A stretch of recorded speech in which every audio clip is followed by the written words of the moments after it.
warahmatullahi wabarakatuh. Waalaikumsalam. Terima kasih Mas Anang rekomendasinya. Baik, kita lanjutkan ke alumni Al-Azhar. Saya persilahkan Pak. Alumni Al-Azhar. Kami persilahkan Pak. Baik. Bismillahirrahmanirrahim. Assalamualaikum warahmatullahi wabarakatuh. Yang saya hormati dan saya muliakan Ibu Wagub serta para bapak-bapak dan ibu-ibu yang hadir dalam webinar ini. Saya langsung saja dalam apa yang akan saya sampaikan berkaitan dengan new normal dalam kehidupan santri di pesantren. Sebuah teori dan realitas yang ada. Bicara tentang kehidupan di pesantren memang agak kompleks sekali karena pesantren ini bukan hanya sekedar tempat belajar, tetapi juga merupakan rumah bagi para pembelajar itu, bagi santri, juga merupakan tempat ibadah, dalam hal ini masjid, yang tadi sudah dipaparkan secara panjang lebar oleh Bapak Dr. Abdurrahman dari UIN. Kemudian juga di pesantren juga ada sebuah masyarakat, karena santri hidup di tempat itu bertahun-tahun, dia menginap dan lain sebagainya. Oleh karena itu, pembahasan tentang pesantren ini sangat-sangat kompleks dan masuk dalam beberapa pembahasan-pembahasan yang lain yang tadi. Dalam pembahasan saya ini, saya akan langsung saja dalam usulan-usulan yang sifatnya aplikatif. Yang pertama, seperti yang diketahui bahwa saat ini lembaga pendidikan pesantren semua dalam posisi seluruh santri dipulangkan, ya, belajar di rumah masing-masing melalui daring. Dan sekarang ini untuk menghadapi new normal memang artinya santri-santri ini perlu dikembalikan lagi kepada pesantrennya masing-masing. Nah, oleh karena itulah ada beberapa hal yang perlu dilakukan oleh para santri dan tentu saja didukung dan diperhatikan juga oleh orang tua serta wali santri.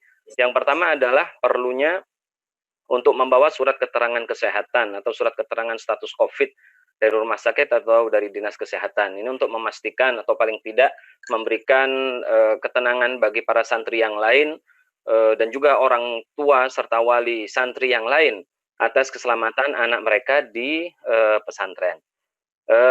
Kemudian berikutnya adalah pada hari keberangkatan santri harus dicek ya suhunya, tentu tidak boleh lebih dari 30 derajat, kemudian tidak mengalami gejala-gejala penyakit seperti batuk, pilek, demam, letih, lesu, sakit tenggorokan dan sesak nafas ya, yang merupakan tanda-tanda atau gejala-gejala yang mungkin saja merupakan bagian dari penularan COVID-19 ini. Kemudian dalam perjalanan baik menggunakan kendaraan atau umum, tetap memperhatikan physical distancing, ya jaga jarak, pakai masker, mencuci tangan dengan hand sanitizer atau sabun dan sebagainya. Intinya adalah menjaga protokol kesehatan secara ketat di dalam perjalanan. Jadi bukan hanya ketika di rumah atau di pesantren, tetapi di perjalanan juga. Karena tentu kemungkinan penularan di perjalanan juga sangat memungkinkan. Yang keempat adalah ketika tiba di pesantren juga kita akan laksanakan protokol kesehatan seperti pengecekan tubuh dan lain sebagainya. Juga dianjurkan sekali tentu bagi pesantren yang mampu. Nah, inilah salah satu mungkin banyak realitas bahwa banyak pesantren yang tidak bisa melakukan itu. Jadi perlu untuk dicek kembali, ya, memastikan melalui rapid test, kemudian sembari menunggu hasilnya itu perlu disiapkan misalnya rumah isolasi atau rumah transit dan lain sebagainya. Kemudian yang terakhir, santri dan ustadz atau kiai dalam hal ini yang memiliki penyakit penyerta yang mungkin bisa menambah parahnya penularan COVID ini, maka boleh saja dia kembali ke pesantren tetapi dengan perlakuan khusus. Namun jika pesantren itu tidak bisa melakukan perlakuan khusus itu, sebaiknya dirawat di rumahnya masing-masing. Kemudian ketika sudah sampai di pesantren, tentu santri akan merasakan kehidupan yang baru, ya, yaitu yang pertama ini juga tetap secara umum, secara global berkaitan dengan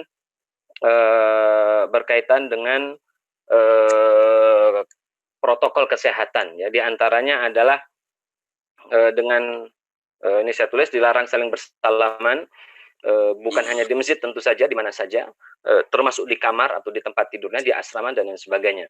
Kemudian juga untuk menunjang kesehatan dan kebugaran dari santri, perlu dilakukan senam secara rutin setiap pagi, ya, sekaligus berjemur, ya, sehingga mengurangi daripada kekuatan daripada COVID tersebut. Kemudian yang ketiga, tidak boleh meminjam barang milik santri lain, ya, karena tentu itu ada potensi penularan dari situ, sehingga setiap santri tentu nanti diwajibkan untuk membawa peralatan masing-masing, ya, khususnya makan, alat tidur, alat untuk beribadah, alat untuk belajar dan sebagainya. Kemudian juga lantai masjid dan asrama wajib dipel pagi dan sore dengan cairan disinfektan. Kemudian wajib cuci tangan dengan sabun sebelum masuk kelas, asrama, dan masjid. Kemudian berikutnya melakukan penyemprotan disinfektan seminggu sekali di seluruh lingkungan pesantren, khususnya di tempat sering yang dipakai oleh anak-anak santri. Kemudian santri tidak boleh dijenguk oleh siapapun, termasuk orang tuanya, sampai selesai pandemi. Ya, tentu ini untuk mencegah masuknya dari luar, ya, bukan kita ingin mengeluarkan yang di luar tentu saja. Kemudian santri wajib mematuhi protokol kesehatan dimanapun berada. Santri wajib mengkonsumsi vitamin C dan E setelah suplemen lain untuk meningkatkan imunitasnya. Kemudian yang terakhir, konsumsi lebih ditingkatkan asupan gizinya. Ini kurang lebih saya kira ini hal yang sangat normatif, ya, dalam semua hal kurang lebih seperti ini dalam lembaga pendidikan. Nah, disinilah kemudian lembaga pesantren itu menemukan tantangan-tantangan atau kesulitan-kesulitannya. Ya, diantaranya kehidupan pesantren yang sederhana dan seadanya. Ini memang santri dididik untuk bagaimana untuk lebih menerima apa yang dia rasakan, ya, misalnya kamarnya yang sederhana atau kemudian makanannya juga yang seadanya saja dan lain sebagainya. Nah, ini kesederhanaan seperti ini kadang-kadang membuat santri itu sulit untuk dilaksanakan padanya, misalnya protokol-protokol kesehatan, ya, misalnya cuci tangan, menyiapkan hand sanitizer, kemudian harus memiliki beberapa misalnya dan lain sebagainya. Nah, ini cukup sulit, ya, bagi santri tersebut. Wabil khusus lagi, banyak di antara para santri itu dari latar belakang keluarga yang kurang mampu.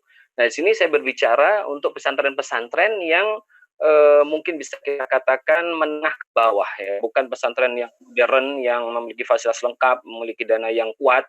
Itu satu menit lagi, Mas. Baik. Sehingga disitulah kita akan menemukan kesulitan. Nah, di sini perlu serta dari para stakeholder pemerintah, ya, untuk memperhatikan hal tersebut. Kemudian banyak pesantren tidak memiliki fasilitas dan dana yang diperlukan untuk mendukung protokol kesehatan ini. Nah, ini juga perlu perhatian khusus dari pemerintah, karena tentu kalau ini tidak diberikan perhatian yang khusus, maka dikhawatirkan itu pesantren akan menjadi klaster-klaster baru daripada ini.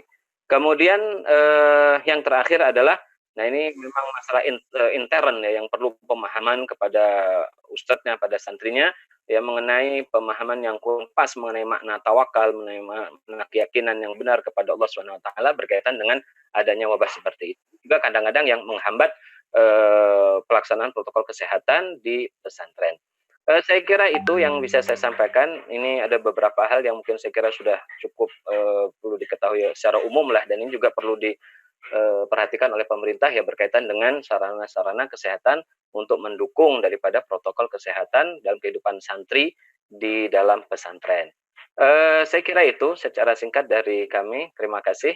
Mohon maaf atas segala kekurangan. Assalamualaikum warahmatullahi wabarakatuh. Waalaikumsalam. Terima kasih Pak Ustadz.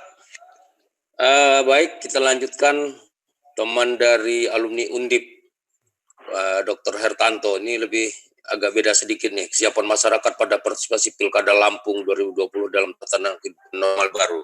Baik, Dr. Hertanto, kami persilahkan. Baik, terima kasih Pak Edarwan. Assalamualaikum warahmatullahi wabarakatuh. Selamat siang, salam sehat untuk semuanya. Mana Aris? Amin. Izinkan saya sampaikan makalah saya dari sini terkait dengan kesiapan masyarakat pada partisipasi Pilkada Lampung 2020 dalam tatanan normal baru. Pertama-tama saya ingin mengingatkan bahwa sesuai dengan aturan partisipasi masyarakat adalah keterlibatan individu, perorangan atau kelompok masyarakat dalam penyelenggaraan pemilihan, dalam hal ini adalah pilkada, dan pemilu atau pilkada merupakan salah satu perwujudan pelaksanaan demokrasi yang pada prinsipnya diselenggarakan sebagai sarana kedaulatan rakyat, sarana partisipasi masyarakat memilih pemimpin politik.